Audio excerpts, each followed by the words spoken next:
Hello and welcome to fantasyfootballscout.co.uk's Breakfast Club ahead of Game Week 20. Here we will catch up on the Christmas fixtures gone by a little bit and look ahead mainly to this weekend's matches and beyond. Joining me is Luke. Luke, how are you? Good Christmas?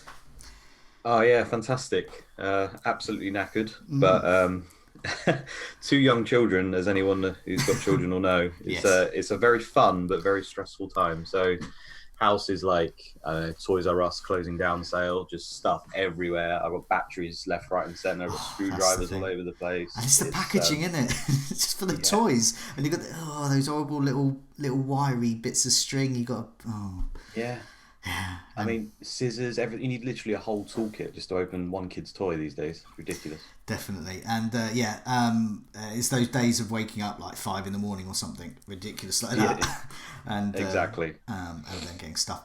But meanwhile, it's FPL that we're talking about here. Now, Mm. your Christmas so far, you didn't have a certain player last game week 19, but your game week ended up all right. So yeah, just briefly what happened there, and then we'll move on to your team for this week.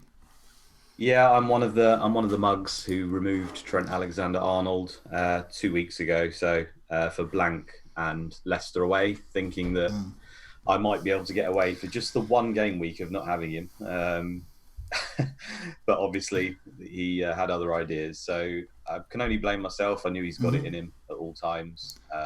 Yeah, so what can you do? That was the story of most people's game week, I think, whether you had that guy or not. Yeah. It was 24 points in the end, so a massive chunk of points there.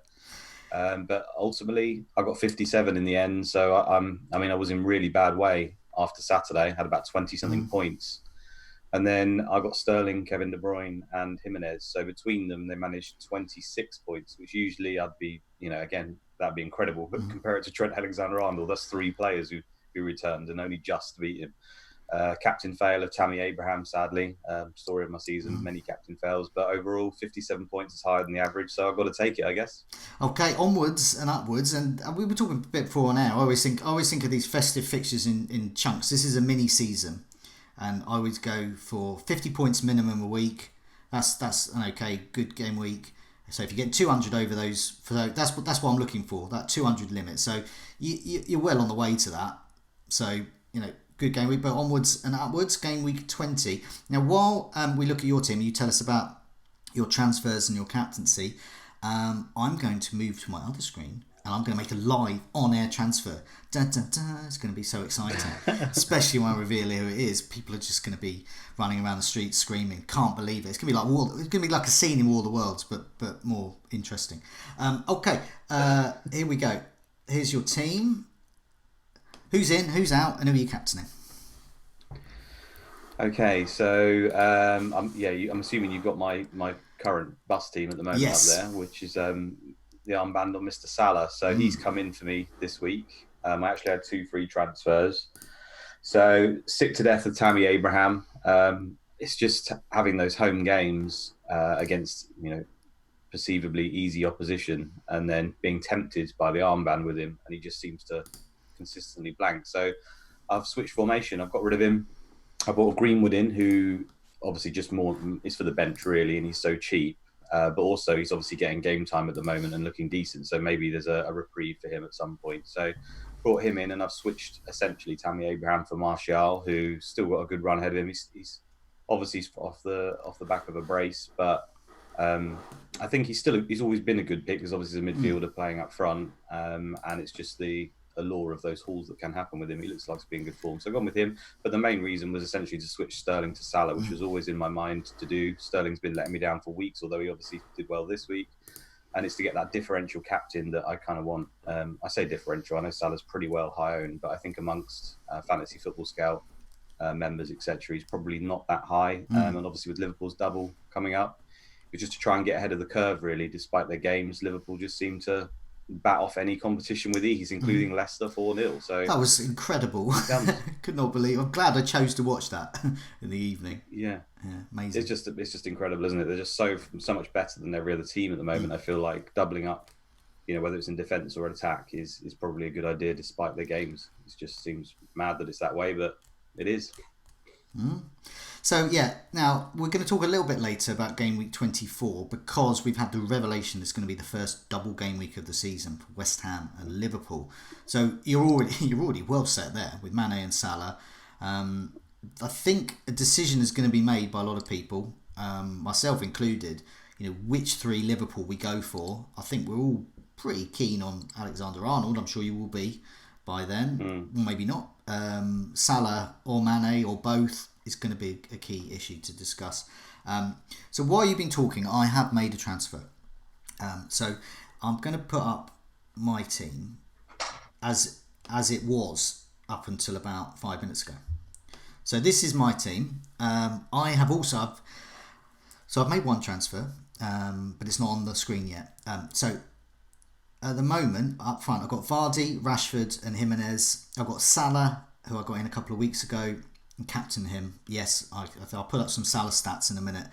I've got Ali, if he's injured, not playing. I've got Rico or Target coming in on the bench. So one of those two is going to come in. If I've got two people out. De Bruyne, Grealish, Sionju, Lundstrom, Alexander-Arnold, and I really didn't like my goalkeepers this week or going forward. So I have made a goalkeeper move. So I built it up to be something really exciting. People were putting up loads of things like, wow, you're getting, are you in? You're getting Neil Maupay in, or you're getting Pascal Gross, Traore. No, you're thinking way too interesting. Sheffield United and Burnley's defensive fixtures are absolutely pants going forward. I don't want to play any of them, but I want to play Lundstrom because you never know. You could get some attacking threat there, and you never know, there may be a clean sheet. But I certainly don't want to be going in with Henderson and Lundstrom. So looking at the fixtures going forwards, and looking at the goalkeepers as well. So here's some stats here. So I've made a goalkeeper move, and I've got in Watford's Ben Foster. Get that. So no one's going to guess that. Because Watford have suddenly become quite good. and people, myself included, were all in the mindset that they're awful. And they're actually proving a little bit resilient. And they've got good fixtures. And Foster rotates out quite nicely with Pope going forward, who I don't want to play. So Foster has come in for Henderson. And I'm not even going to look at the live chat screen because people are just going, God, you're either... Yeah, just don't bother, Joe. Trust me, I'm looking at it for you. It's going to either say boring or insane. So, okay. So I was looking at good and bad. I've got a good and bad goalkeepers table on Fantasy Football Scan in the members area. I'm accidentally glancing at the live chat.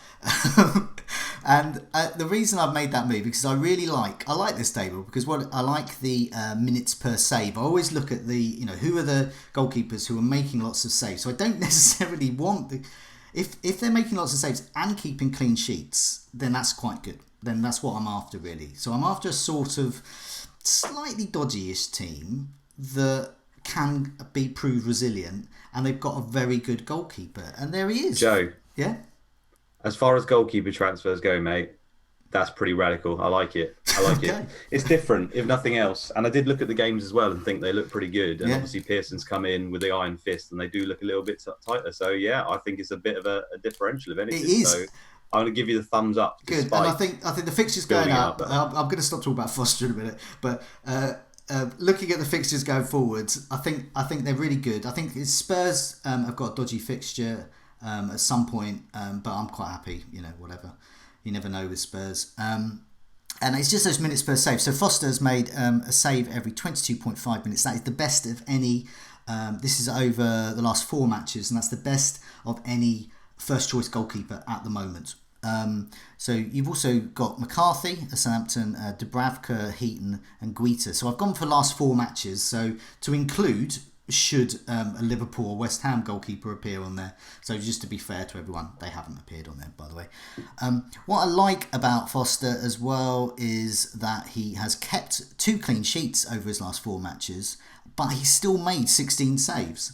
And that's what I like. It's like, you got a chance of clean sheet. And let's say, anyway, I'm going to shut up about him now. Let's go back to my team. So yeah, I've gone for Salah. You've gone for Salah captaincy as well. And I think that I had my eye on this fixture Wolves look great. The final few minutes, the final half an hour or so against Man City, they really turned it on. Traore, yeah, I mean, lots of people were saying get him in, but I'm not sure who I'd get him in for. I don't have the money to get him in for Dendoncker, and then I've got a benching headache, so I'm sort of giving myself problems there. So yeah, Jimenez, you got Jimenez as well. I have, and what a postman, always delivering, isn't he?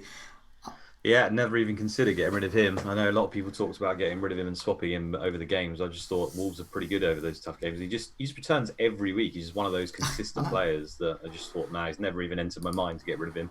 He's basically been probably one of my best transfers of the whole season, amongst a whole bunch of really terrible ones. So no way is he going anywhere. Yeah, I know.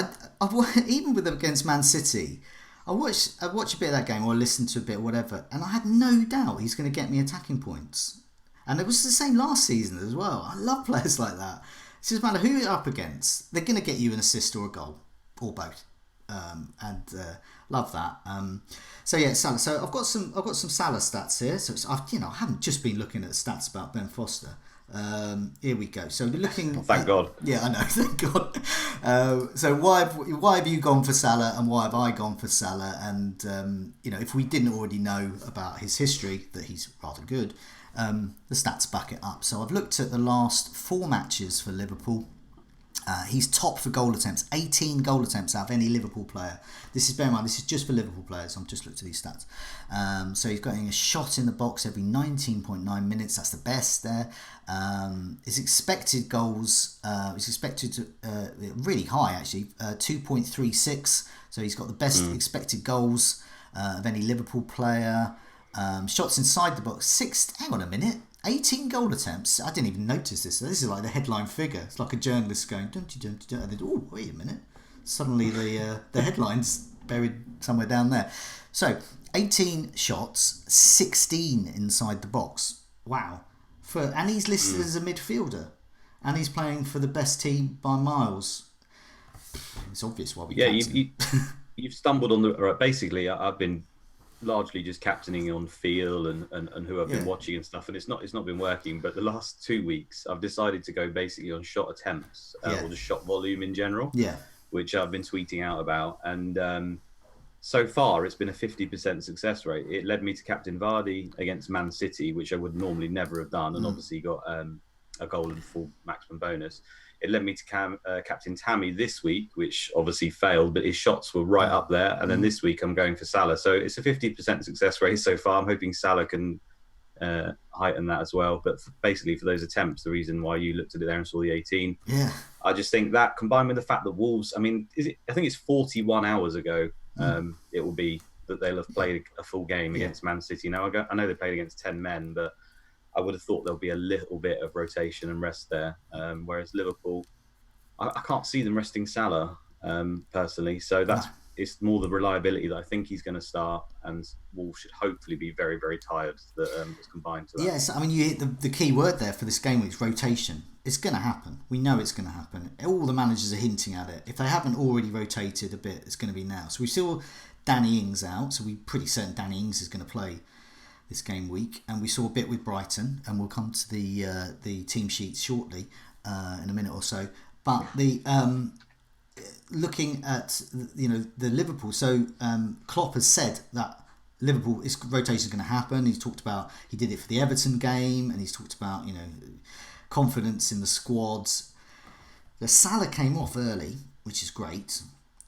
So you would imagine he would be starting. So it could be Mane or Firmino or both. It could be an Origi type match. It could be Shaqiri. Alexander-Arnold could be at risk. So that could be a bonus. Well, I don't know about that because Gomez is having to play centre-back at the moment, isn't he? So I think Trent should be safe, unfortunately for me. But I think, basically, like you touched on it there, if any of the front line are rested that aren't Salah, then it may result in Salah being up front, where we know he's absolutely fire. So that's kind of my hope. Yeah, definitely. Now, I'm trying to find on Twitter at the moment, because usually I ask David about the team sheets. As we waffle on, whichever of us can find the team sheets for the matches that are going on at lunchtime, we can say them. So just to recap on the fixtures here. So we've got the lunchtime kickoff. It's Brighton against Bournemouth. FPL Rockstar was on 8 minutes ago. good old FPL Rockstar. I've got to mention him. 8 minutes ago, he said Dunk is back, Maupay, Trossard and Montoya all start. No Connolly and King, Rico, Harry Wilson, Stanislas start. Callum Wilson and Fraser bench. So, okay. So, this is what Rockstar's been saying 8 minutes ago. So, let's have a look on the refreshing. Here we go. So, I've got the Brighton team sheet here. Ryan, Byrne, Dunk, Duffy, Montoya, Moy. Aaron Moy, what a player he is at the moment. So good. I mean, he's really good against Spurs. He just seems to make everything slow down. Anyway, I've interrupted myself. Basuma, Proper, he's back. Trossard's back. Maupay and Jahanbash. So, wow. Okay, Jahanbash there. Webster on the bench. Connolly not in the squad. So, interesting stuff there on the Brighton squad. So, it's clear what was happening there. Graham Potter was targeting this fixture, really. He was looking at Spurs and thinking, God, if we can get a draw, great.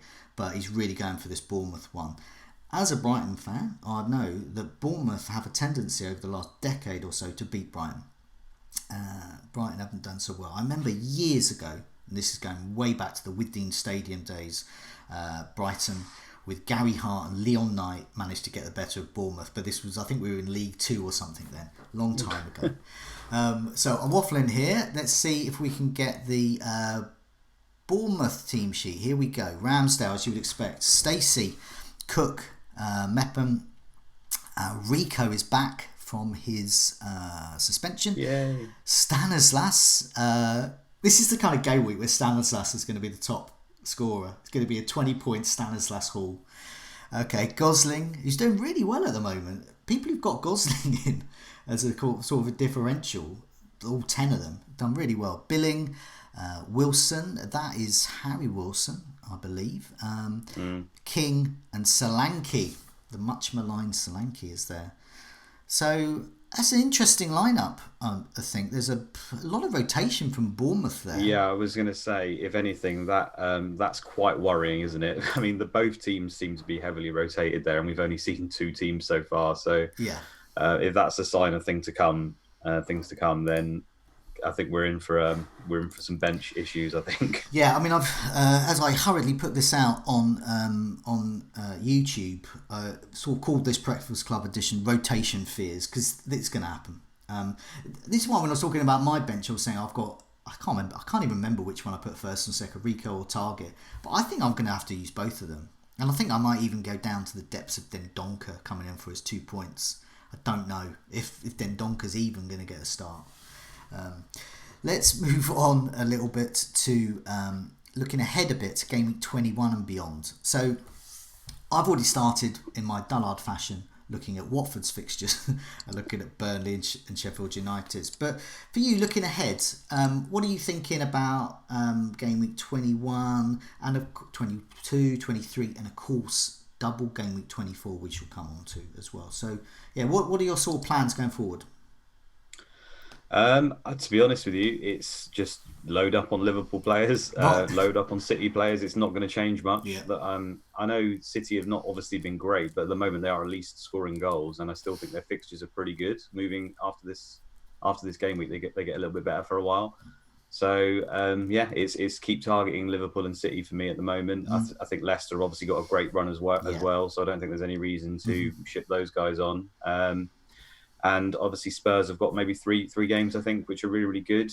They've got obviously issues with Son being banned, Ali potentially injured, and Kane essentially dead. So we've got issues there. But those are the 3 teams I'm looking at, trying to fix my team to sort of encompass as many of those players as I possibly can. That's about it, really. It's classic, isn't it? If it ain't broke, don't fix. There's no point in changing it because just go for the best teams. Viewers will know that you and I have our regular Sky video and podcast, and I don't know about you, but I find playing Sky helps me playing FPL because you look at fixtures in advance much more heavily. You look at each, even though you don't get a captain each match day in FPL, it still makes you think, oh, I need a player who's really good who's playing that day, because otherwise the day can be a bit boring for you. But I also think it makes you look at things like the basics. because there's no limit to how many players you can get in a certain team like City or Liverpool. So it makes you think, well, why don't I just target those teams? And that's what you're doing. That's what you just said. And that, why be different? Why be interesting in this? But it's true. It just, that's going to work, isn't it? Targeting Liverpool. Yeah, well, let's hope so. To say the games are bad, but no game is bad to Liverpool. Is it like, I think they've dropped like 3 points out of the last 80 or something I saw on Twitter, something ridiculous like that. So they're probably going to win the vast majority of them. The only worry for me would be how far ahead do they get, and at what point do they start looking at the league and thinking it's all wrapped up? Yeah. It's probably a long way down the line yet, but it's something to think about, I think. Isn't that handy for the Double Gameweek 24? So I'll put up an image about that. So that was announced this week in Double Gameweek 24, and it's handy it's happening now, so we can confidently, well, you never know with rotation, but can more confidently get in the likes of Mane and Salah because their Double Gameweek will be 24. But if that Double Gameweek was say 37, then and they were they'd already won the league by then. Well, then, getting Origi or something or Shaqiri, because chances are the good well-known assets aren't going to play. So, Double Game Week 24 announcement. We had it on Fantasy Football Scout. There's an article on there. Do have a look at it. So, there's lots and lots of things to consider. So, it's Liverpool and West Ham. And so, Liverpool's games are against Wolves and West Ham during that time. So, I'm thinking more attacking threat. But, of course, in Alexander-Arnold and Robertson, you've got that as well. Essentially, you've got they're part of like a 5-man attack, really, rather than 5-man defence, Liverpool. You've got Mane and Salah. What's your thoughts about that third Liverpool place? Yeah, I mean, Trent was only a temporary removal, so at some point he'll be coming in. Once Spurs' games get worse again, so Aurier will be going back out. He's not been a tragedy, Aurier. He's picked up the odd assist here or there, so he's been okay. And Trent will be coming in for him at some point. I'll have to shift funds around. So it'll probably be a double move. I'll probably abandon Spurs after 3 games. So Ali going down, maybe to someone like Richarlison or Maddison or someone like that. And then Aurier going up to Trent Alexander-Arnold is the plan. Yeah, so I've got Alexander-Arnold, I've got Salah. The decision I have to make, and I think I know which way I'm going to go, is either Mane as that third one or Robertson. And I've already tentatively looked at juggling around, and it would have to be Ali to go in order because I'm not going to get rid of KDB. Obviously Salah's there. It would be Ali to be removed, but Spurs play Norwich that game week, so I'm going to be removing a good player who gets returns, who's consistent against a poor defence. So I just don't think, and also I would need to find 4 million somewhere. So then I'm looking at surgery.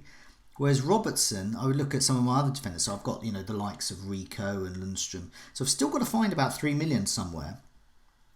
But I think it's much more doable to have Robertson, Alexander-Arnold, because of what I've liked about this Christmas so far is not necessarily getting really good scores. It's more about getting a spread, just getting lots of players who get like 4 points, 5 points, 6 points.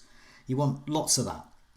And I like that consistency of that. And so I don't want to be chipping away at those sort of players. I don't want to be chipping away too much at Jimenez or Rashford or Vardy, Grealish. You look at Grealish, you think, do I really want to remove Grealish against anyone? He's playing like number 10. Admittedly, yeah, you can't at the moment. No, it's just maybe by then I will. But at the moment, I look at all of my players. It's just defence where I feel like I'm quite happy to lose like the likes of Rico. Do I really? Will I be faced with a choice of losing Lundstrom even? I don't know. Well, this is the thing, isn't it? It's having that consistency over that period. Then it's always grass is greener on the other side. No one's ever fully happy with the FPL team. They always look at other players and think, oh, could I make a move here? Can I get more points? Yeah. Quite often you can be detrimental to your team doing it. So, the double, the end of it is about covering potential. At the end of it, there's no guarantee that even the same players will play, or even that they'll return massive points just because they're playing 2. It's just about that potential, and you have to cover it in some way. And it's just whether you go the whole hog. And I mean, some people will be loading up on West Ham players as well, I would have thought. So it's how far do you want to go into it and back it. I personally haven't looked at any West Ham, so I don't know if you have, Joey. I mean, Antonio and maybe even Fabianski. Because I've made the Foster move. Fabianski was in my thoughts, but I still was looking. I mean, Fabianski obviously is ideal. Really, he's a good keeper, lots of saves, but in a bad team, and so that's what you want, because they're going to get bonus, they're going to get save points, but Foster's getting that as well. But I really don't like the look of West Ham at all at the moment, whereas I quite like the look of Watford at the moment. And I just think, I mean, it's possible that move, but then look, the fixtures are against Liverpool and who's the other one they're playing in that game week? But they've got two really tough fixtures in that game week, and so I'm not. I think Antonio could be, if I wanted to make stock up on double game weeks. I wanted to sacrifice someone. Maybe Grealish to Antonio briefly. Maybe something like that. It'll be one to think about as we get closer. The tempter, isn't it? I think the other game's away to Leicester, so again, you wouldn't expect a lot of points in that game. Although Liverpool just showed us it can be done. So for me, I probably won't be looking at it any now unless something dramatically changes. But I think there'll be some people out there who may even be playing free hits and stuff on that game week. There'll be all sorts of shenanigans going on. And you have to be in it to win it, right? So quite often in these double game weeks, like Fabianski might end up as the top point scorer. You just never know. Exactly. And often, do you remember that double game week ages ago? Man City against Stoke. Everyone was going, "Yay, Man City, woo!" And it was the Stoke defenders that came away with the highest score that week. And I think Jack Butland was like the biggest goal scorer from any of those two teams. That's not good. So that proves. So I am looking at, if I wanted to go for a differential. I've mentioned this guy before. We had on Meet the Manager, Tom Freeman, and he has this idea about reserving the fourth midfield slot, the sort of Jack Grealish slot for me at the moment, as a sort of differential. It's sort of not mega owned. They can be a bit owned, but not mega owned, and you can sort of move them around with fixtures. So Jack Grealish to a West Ham midfielder like Antonio, even Snodgrass, something like that. Just take a risk, take a punt. It's a double game week, why not? But I don't like the look of any of the others. With Liverpool, I don't think you mess around. In my deepest, darkest, dullard moments, I think James Milner. Exactly. So I think it's best to just to not overthink it too much. It's Salah, Mane, Robertson, Alexander-Arnold. Three of those four. Don't even go to those dark depths that I've been. No, all of Liverpool's threat, literally everything comes down the sides, either from the fullbacks or from the inverted forwards. So I don't touch any of the players in the centre of the park for Liverpool. Yeah, definitely. Just before we go, I just want to bring up the goals imminent table, which I often do on these breakfast clubs, just to see who's there. I was quite surprised by this one. Here we go. Just two people. So what I did is I've combined. I've got it to last four matches, because you can't go. If Tammy Abraham isn't there, I'm going to be shocked. Yeah, Tammy Abraham's there and Pookie's there. That's your lot. It's two players. Abraham. So Abraham has had 10 goal attempts, no goals, 4 starts there, but his expected goals are 1.21. So he should have really scored at least one. Pookie Tell me about it. Is there. He should have scored about 2. Pookie should have, but he scored just 1. So he's had 3 big chances. 13 goal attempts, 12 of those in the box, 5 are on target.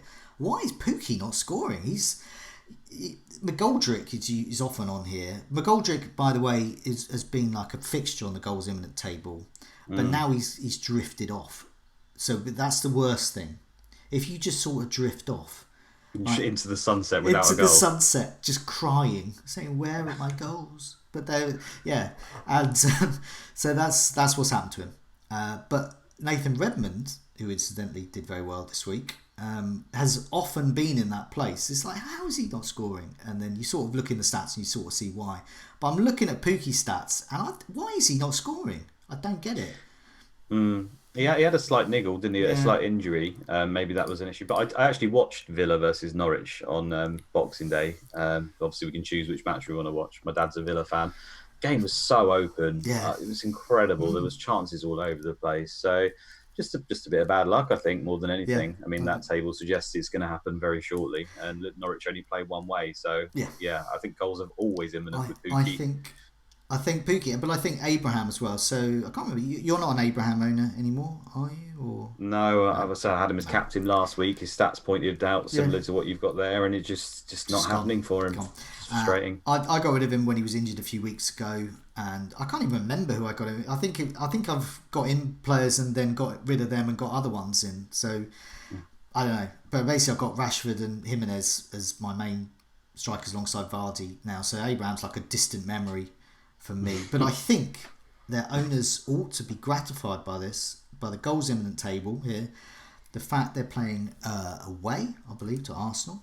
I think there's going to be goals for Abraham. I think I'm going to be I'm not in for a good game week. But so happy days. So, but a lot of people have got rid of him, like yourself. But I think Abraham could do all right this game week. But I hope not. I hope not as well, because I don't own him, and he's still relatively well owned. So basically, if Abraham does well, like last week, he was so well captained that if he did well, I just would have been game. Not even Alexander Arnold could have saved me from the onslaught of the Abraham captaincies. So just before we go, just mention the members area again. That can be bought on a monthly basis and also all season. What people want to know where we're getting all our stats and our season ticker and the goals imminent table and all these types of things. It's all from the members area there. So go on fantasyfootballscout.co.uk, have a look on there. It's all on the homepage, all the details there. And you look for that. But meanwhile, Luke, thanks for joining me in the middle of the festivities, if we can call it that. And good luck with the game week. You too, Ju. Good luck, and thanks for having me on. Bye all.